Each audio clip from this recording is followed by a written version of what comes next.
Hello everybody, कैसे हैं आप सब लोग। आशा नहीं, उम्मीद करते हैं काफी अच्छे होंगे, मस्त होंगे, अच्छे से पढ़ रहे होंगे। आज देख के तो पता ही चल गया होगा क्या पढ़ने वाले हम लोग, मानव नेत्र के बारे में। सबसे मजेदार और इंटरेस्टिंग सब्जेक्ट या फिर टॉपिक्स में से एक है मानव नेत्र। मानव नेत्र यानी कि जो हमारे ही पास है नेत्र, यानी कि अपने ही बारे में अध्ययन करने में कौन सा हर्ज है। अपने बारे में सबको अध्ययन करना चाहिए, चाहे वो सिलेबस के बाहर हो या फिर सिलेबस के अंदर हो। ये तो हम लोग के सिलेबस के अंदर का चीज है, तो कैसे छोड़ दें इसको। मानव नेत्र को सबसे पहले समझने के लिए क्या बनाना पड़ेगा, इसका संरचना समझना पड़ेगा। चलिए पहले इसका संरचना समझ लेते हैं। संरचना बनाने का तीन तरीका, यानी कि इसके ऊपर पाई जाती है सबसे पहले जान लीजिए तीन परत। तीनों परतों को बनाइए, तो तीनों परतों को ऐसे करके बना दीजिए। और थोड़ा सा क्या करना है, यहां पर एक उभार संरचना दे दीजिए। किसके लिए, तो अपने भाई साहब आइरिस के लिए कह सकते हैं, या फिर कॉर्निया के लिए। कॉर्निया बन गया और हम लोग का एक आवरण तैयार भी हो गया। दूसरा आवरण बनाइए, दूसरा आवरण बनाइए। यहां पर थोड़ा सा खाली स्थान होता है, तो यहां पर छोड़ दीजिए, जहां से प्रकाश सिराएं क्या होती हैं, निकलती हैं। सबसे पहले संरचना समझना पड़ेगा आप लोग को। संरचना के बाद सब क्लियर होगा धीरे धीरे। तीनों आवरणों को हम लोगों ने बना लिया। यहां पर थोड़ा सा दे दीजिए गैप, क्या करने के लिए, प्रकाश सिराओं को निकलने के लिए। ठीक है, गैप भी दे दिया हम लोगों ने। और इसका संरचना आप लोग बना सकते हैं अपने अपने तरीके से, सबका अलग अलग तरीका होता है। बना लीजिएगा देख करके बुक में आप लोग अच्छे से।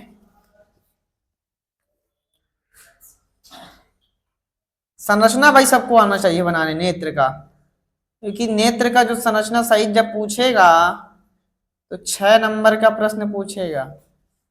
लेंस बन गया, बोर्ड पे अच्छा तो नहीं बन रहा है, लेकिन खैर ठीक है सब कुछ। यहाँ पर क्या बनाएंगे आप लोग, काचा द्रव्य बना लीजिए। सबके बारे में पढ़ने वाले बारी बारी से, क्या क्या चीजें क्या क्या है। और यहाँ पर भी होंगे आप लोग के, छोटा सा ऐसे पार्ट होगा। यहाँ पर भी मसल्स पाए जाएंगे छोटे छोटे। यहाँ पर एक आवरण दे दीजिए, ऐसे ऐसे एक आवरण दे दीजिए, अच्छा लगेगा थोड़ा सा देखने।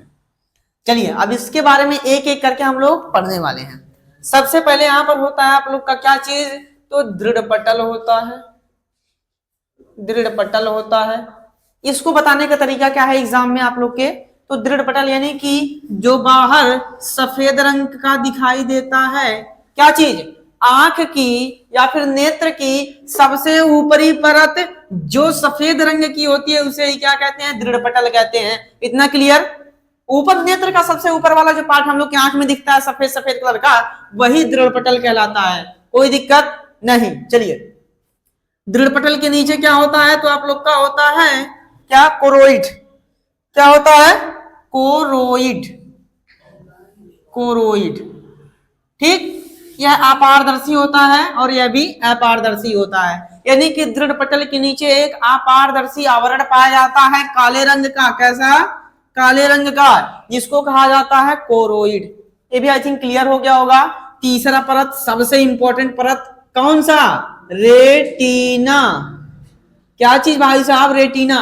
यानी कि इसको बताने का क्या तरीका है, तो मानव नेत्र के सबसे लास्ट परत यानी कि सबसे अंतिम वाले परत को रेटिना कहते हैं, जिस पर हमारी तस्वीर आकर के बनती है या फिर छपती है। इतना क्लियर हो गया। ये जो दिखाई दे रहा है आप लोग को क्या, द्रव्य, इसके बारे में बाद में पढ़ते हैं। सबसे पहले यहां से अब स्टार्ट करते हैं। क्या चीज, इसको कहा जाता है भाई साहब कॉर्निया। क्या कहा जाता है, इसी को कहा जाता है आपका कॉर्निया। कॉर्निया, देखिए कॉर्निया को बताने का क्या तरीका होगा, यानी कि हमारी प्रकाश किरणें, या तो कह सकते हैं गोलीय संरचना में मानव नेत्र क्या है, एक गोलीय संरचना ही तो है। गोलीय संरचना में एक उभार आकृति पाई जाती है, जो कि क्या होती है, क्या होती है, पारदर्शी होती है। पारदर्शी होती है, यहीं से तो प्रकाश किरणें प्रवेश करती हैं। यहीं से प्रकाश किरणें क्या करती हैं, प्रवेश करती हैं। उसी को ही क्या कहते हैं, कॉर्निया कहते हैं। मानव नेत्र का यानी कि गोलीय संरचना का जो उभार वाली संरचना पाई जाती है, जहां से प्रकाश किरणें प्रवेश करती हैं हमारे नेत्र में, उसी को क्या कहा जाता है, कॉर्निया कहा जाता है। चलिए इतना क्लियर हो गया होगा। उसके बाद इसको समझ लेते हैं क्या होगा बीच में। आप लोग देखते हैं कि एक छिद्र पाया जाता है बीच में, क्या चीज, एक छिद्र पाया जाता है, इसे कहा जाता है क्या, नेत्र तारा। क्या चीज, नेत्र तारा। सबके आंखों में होता है नेत्र तारा। अब किसी का भूरा होगा, किसी का काला होगा, इसको कहां पढ़ेंगे, तो डीएनए में, आनुवंशिकता में, या फिर आपका जो जनन वाला चैप्टर है उसमें इसके बारे में डिस्कस करेंगे। बायोलॉजी में क्यों भूरा हो जाता है, क्यों काला हो जाता है। लेकिन अभी हम लोग को क्या पढ़ना है, यह नेत्र तारा के बारे में। तो यह नेत्र तारा क्या होता है, नेत्र तारा भाई साहब ये जो छोट कर दिखता है आप लोग को वही क्या कहलाता है, नेत्र तारा कहलाएगा। तो नेत्र तारा भी क्या होता है, अपारदर्शी होता है, लेकिन एक बीच में छोटा सा क्या होगा, छिद्र होगा, जिसे ही नेत्र तारा कहा जाता है। और इसमें एक खूबी होती है, क्या खूबी होती है, जब बहुत ढेर सारा प्रकाश आएगा तो ये ऑटोमेटिक क्या हो जाएगा, छोटा हो जाएगा। यानी कि दिन में आपका नेत्र तारा छोटा रहता है, लेकिन जैसे रात होगा, जैसे रात होगा समझ लीजिए आपका नेत्र तारा बढ़ता है धीरे धीरे, और नेत्र तारा खुल जाता है, ज्यादा प्रकाश को ग्रहण करने के लिए खुल जाता है। जब प्रकाश कम रहेगा तो नेत्र तारा बड़ा हो जाएगा, जब प्रकाश ज्यादा रहेगा तो नेत्र तारा छोटा हो जाएगा। चलिए अब उसके बाद देखते हैं अपने लेंस के बारे में। लेंस के बारे में, लेंस क्या है, तो आप लोग कह सकते हैं इसको एक अपारदर्शी, पारदर्शी गोलीय संरचना में एक पारदर्शी लेंस पाई जाती है, जो किसकी बनी होती है, तो मांस पेशियों की बनी होती है। उसे ही क्या कहते हैं, मानव नेत्र लेंस कहते हैं। क्या, मानव नेत्र लेंस।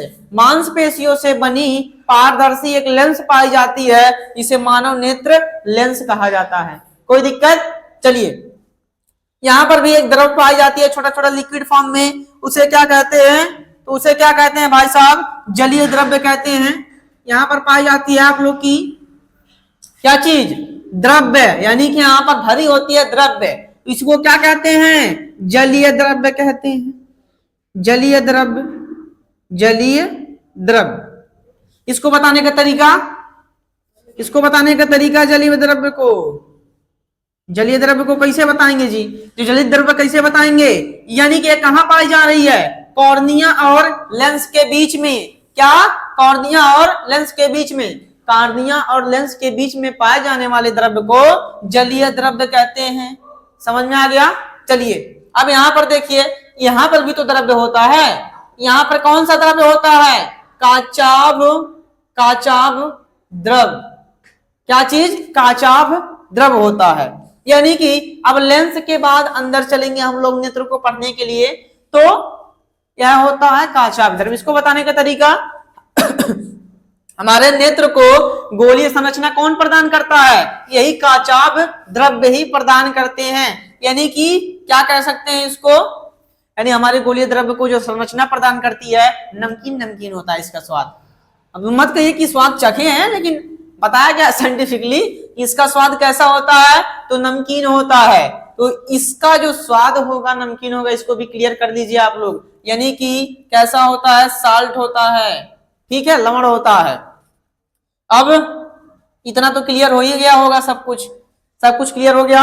गोलीय संरचना को क्या देने, गोलीय संरचना को उभार देने वाले, यानी कि गोलीय नेत्र को गोलीय संरचना देने में सबसे बड़ा रोल प्ले कौन करता है, तो काचाभ द्रव्य करता है, जिसका स्वाद नमकीन होता है। क्लियर हो गया होगा। यहाँ पर पाई जाती है सिलियरी मांसपेशियां।